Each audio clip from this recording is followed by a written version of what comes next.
Wait a minute. What's this? I keep my head up like a point guard. Say I got a shot, shoot for the stars. I want to welcome you to the Children's Aid Society, the Frederick Douglass Boys and Girls Club. Today is all about our great partnership with the LeBron James Family Foundation. For 9 years, this wonderful foundation has been helping Boys and Girls Clubs all across the country. Boys and Girls Clubs of America has a strong relationship with Sprite and the Coca-Cola Company. Each year, we renovate a Boys and Girls Club in the whole city of NBA All-Star. We hope you enjoy the new facility. And with that, I have the distinct pleasure of introducing the one and only LeBron James.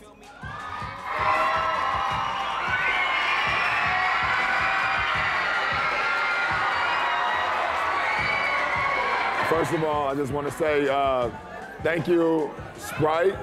This day is for you guys with the social media going on right now. Make some noise if you guys are excited to hear LeBron James answer a few questions. Well, shall we? A lot of people notice that you wear these bracelets, and they say "I promise" on them. Can you talk a little bit about the meaning behind that? The "I promise" is basically it's a reminder to all those kids and a reminder to myself as well.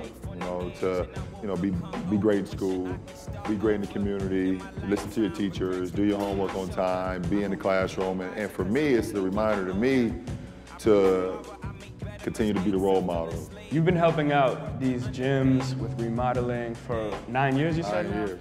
I mean, how important is doing that, and what does it mean to partner with a company like Sprite on something like this, giving back? Well, I think it's the ultimate.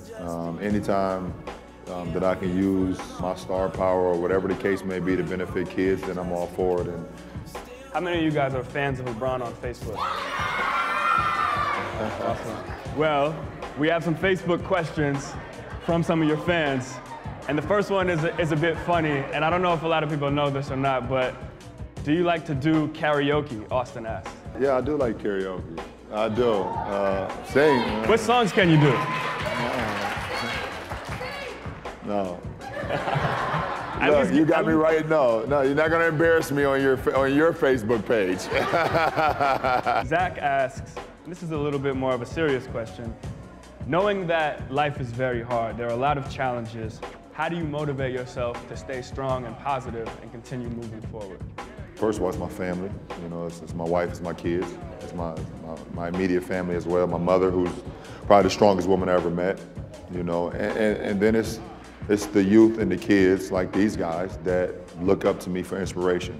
Brooke asks, we all have a thirst for success, and when you're raising your children, how do you teach them to balance between achieving greatness and staying humble?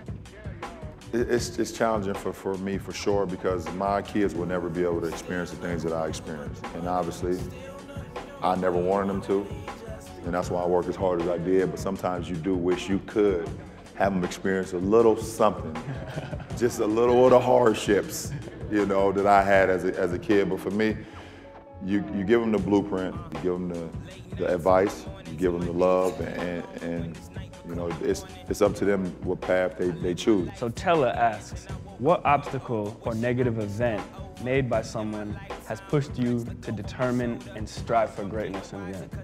My mother being a single parent and my father not being there. As a kid, I looked at it as a negative because I needed that drive. It's like, okay, well, if you ain't gonna be here, well, I'm gonna be the man of the house, I'm gonna do this, I'm gonna make sure that my mother never need for nothing. But now as a man now with a family, now I look at it as a positive. It's made me who I am today. I think we have some audience questions now. My question is, what brings you back to the Boys and Girls Clubs after all these years? These kids is what bring me back, understanding the hardships that they go through. I'm not that far removed, from being one of them.